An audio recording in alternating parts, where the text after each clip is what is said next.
Maggie Collins walked into the luxury car dealership wearing a simple white t-shirt and jeans, her brown ponytail bouncing as she stepped inside. She had come to purchase a high-end vehicle as a gift for her sister, who had just beaten cancer, but she was met with immediate judgment. The sales manager, Thompson, barely disguised his disdain as he looked her over. He sneered, telling her that the vehicles in the showroom started at $300,000 and suggested she check out used cars instead. Maggie, accustomed to being underestimated because of her casual appearance, politely insisted that she was interested in a limited edition Azure Coupe. Blake smirked, lying that it was only available by appointment. However, just moments later, he led a wealthy couple to the very same car, offering them an exclusive viewing. Maggie realized she was being dismissed, not because of availability, but because he assumed she couldn't afford it. Despite Blake's attempts to humiliate her, Maggie remained composed. When she asked again about the Azure, he finally dropped all pretense. Laughing mockingly, he said that people who could afford such cars didn't dress like she did. He openly ridiculed her, making sure everyone in the showroom knew he didn't take her seriously. Maggie, keeping her dignity intact, simply replied, "I see," before walking out. As she exited, she overheard Blake mutter to a colleague, "Some people just don't know their place." That evening, Maggie returned home and told her husband, Alexander Collins, about what had happened.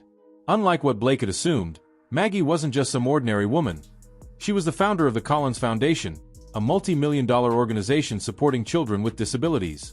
And Alexander Collins? He was a billionaire and a pioneer in renewable energy technology.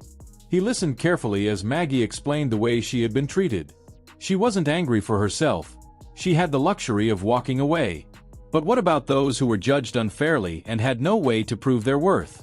Alexander nodded, already forming a plan. "So, what would you like to do about it?" he asked. Maggie didn't want revenge. She wanted to teach a lesson. "Let's show them why you should never judge a book by its cover," she said.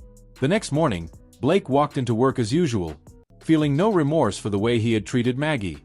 To him, she was just another person who didn't belong in his world of luxury cars. But then, something happened that turned the entire dealership upside down. A Rolls-Royce Phantom, worth over $1 million, glided to a stop in front of the showroom. The chauffeur stepped out, opening the door for a distinguished man in a tailored suit, Alexander Collins. Blake, sensing a massive sale, rushed to greet him, offering his best smile. "Welcome to Boston Luxury Motors, sir," he said enthusiastically. But Alexander wasn't there for just any car. He was there for the Azure Coupe, the same car his wife had been denied the day before. Blake, realizing too late what was happening, turned pale as Alexander revealed the truth. "You refused to sell this car to my wife yesterday," he said, his voice steady but sharp. The entire showroom fell silent. Blake stammered, trying to backtrack, but it was useless. Daniel, the young salesman who had been polite to Maggie, spoke up. "Miss Collins was treated unfairly," he admitted. The weight of the moment crushed Blake, and even the dealership's owner, Richard Mason, was at a loss. Alexander made it clear that he wasn't just here to buy one car. He had originally planned to replace his entire corporate fleet with 7 vehicles.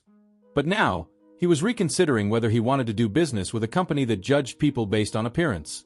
Desperate, the dealership's owner begged for another chance. Alexander agreed, but on one condition. Blake had to volunteer at the Collins Foundation's benefit gala and work directly with children with disabilities. The message was clear. He needed to learn that true worth isn't measured by wealth or clothing. A month later, at the gala, Blake's perspective had completely changed. Initially attending as an obligation, he found himself genuinely moved by the children he met. One boy, Thomas, taught him adaptive basketball, making him realize that strength came in many forms. Blake eventually apologized sincerely to Maggie, admitting he had been wrong. And in an unexpected turn, Alexander decided to let him handle the corporate fleet purchase after all, proving that true lessons, once learned, can lead to redemption.